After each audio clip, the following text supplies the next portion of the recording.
So if you're into motorcycling and you're setting off on an adventure, the choice of which boots to choose can be really confusing, and that's a lot of variety available. So just to put something in reference, now this is what a regular ankle leather boot would be.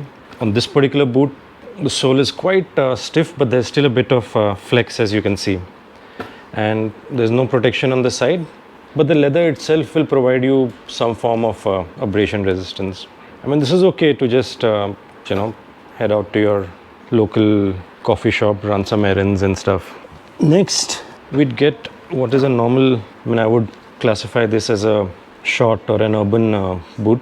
Again, you'll have strong leather, a relatively flexible sole, and then you start getting protection on the ankles as such. And then you also have a nice pad for changing gear so that your shoes don't get spoiled. So there's nothing on the regular shoe, but on the motorcycle boot you'll find some sort of added protection. Not only does it save the leather and the finish, but also when you're changing gears, it does add another layer of material between your toes and the gear lever, so it's a little more comfortable in that sense, and some marginal protection here as well. But I wouldn't really take this out of the city, or rather I wouldn't really take it out for more spirited riding as such. But yeah, this will get classified as a motorcycle boot. Very comfortable for walking, and a lot of people might not even realize that it's a motorcycle boot.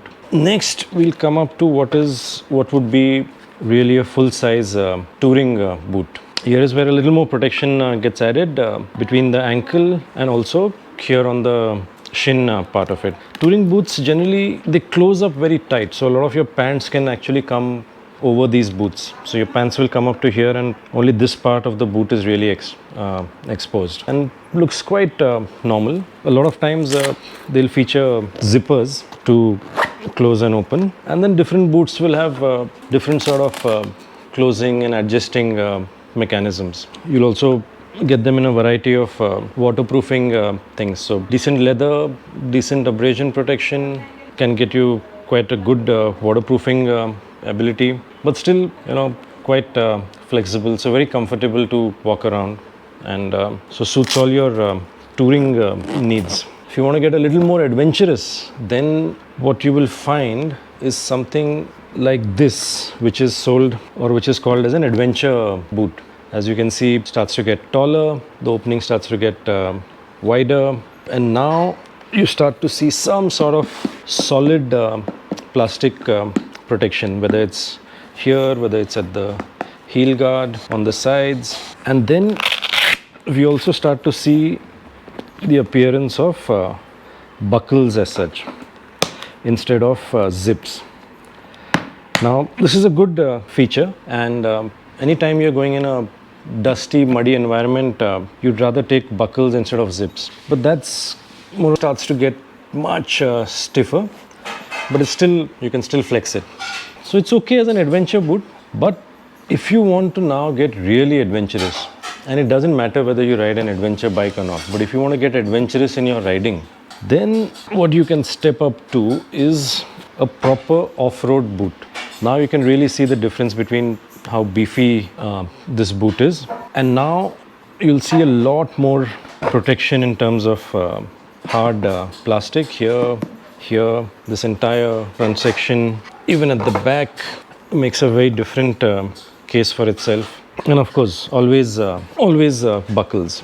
In the more advanced off-road boots, you'll see that there is a hinge kind of mechanism which makes this movement. A proper off-road boot is going to give you much more protection.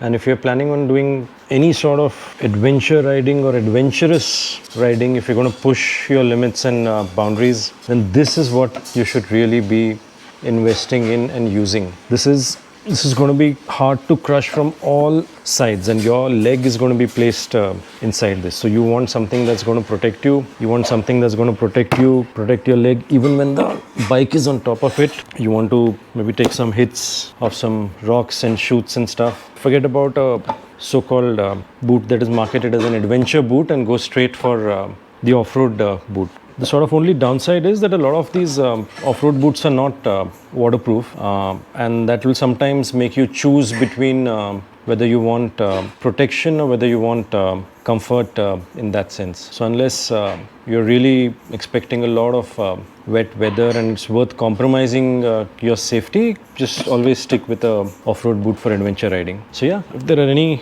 are any questions, leave them in the comments. We'll just try and see if this fits here. So that kind of covers the entire spectrum of boots that you have for your riding. So choose wisely. Don't think that just because you don't have an adventure bike, you don't need an adventure boot. It really depends on where you're riding and how you're pushing yourself. So yeah, here's your spectrum of motorcycle boots. Make your choice wisely. All the best. Leave your thoughts in the comments and I'll try and get back on that. Thanks.